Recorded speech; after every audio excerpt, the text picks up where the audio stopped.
Buongiorno Rosolina Mare, siamo davanti alla mascotte di questa spiaggia, un animale mitologico nella laguna di Rosolina Mare. Perché? Perché vogliamo capire cosa costa una giornata tipo, partendo dal presupposto che due persone che partono da Rovigo, che sono 52 km, e arrivano qua, cosa possono spendere in una giornata? Prendendo 2 lettini, mangiando 2 panini, eccetera, eccetera, eccetera.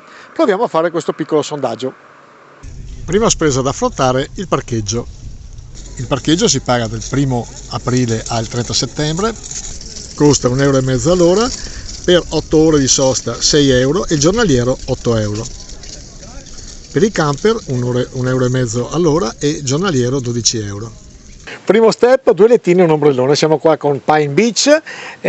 Quanto costa? Allora, Rosolina Mare è notoriamente una località che ha un ottimo rapporto qualità-prezzo, quindi non è per nulla costoso.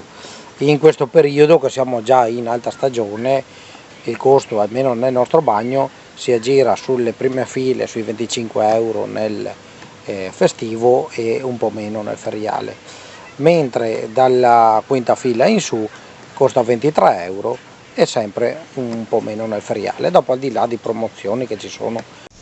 Pausa pranzo, siamo qua da Dolcelato con Marco. 2 panini, 2 birre e 2 caffè, cosa spendiamo? Guarda, spendi esattamente 22,60 euro con Quindi 2 maxi toast, un maxi toast o una piadina farcita, 2 birre medie e 2 caffè. Ore 17, aperitivo. Esatto. 2 aperitivi con relative patatine e quanto? Cosa costano? Allora siamo 4,50 euro, quindi 9 euro medio, quindi 9 euro per tutti e due, compreso eventuale intrattenimento musicale. Questo però è gratis.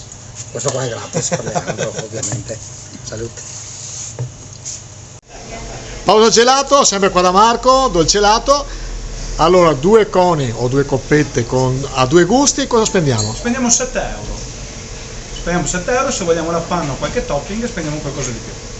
E la nostra giornata al mare è finita. Ritorniamo a Rovigo, altri 52 km. E che dire, cosa abbiamo speso?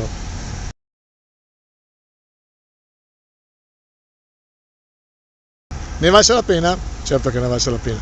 Qua siamo in una delle più belle spiagge dell'Adriatico, quindi vale la pena sicuramente venire a Rosolina Mare. Il prossimo giro saremo nelle spiagge del Delta, Boccasette e Baricata, e capiremo anche là che prezzi ci sono, se ci sono delle differenze tra qui a Rosolina Mare e le altre spiagge del Delta, e poi dopo proseguiremo con Sottomarina. Da Leandro Maggi, ciao ciao!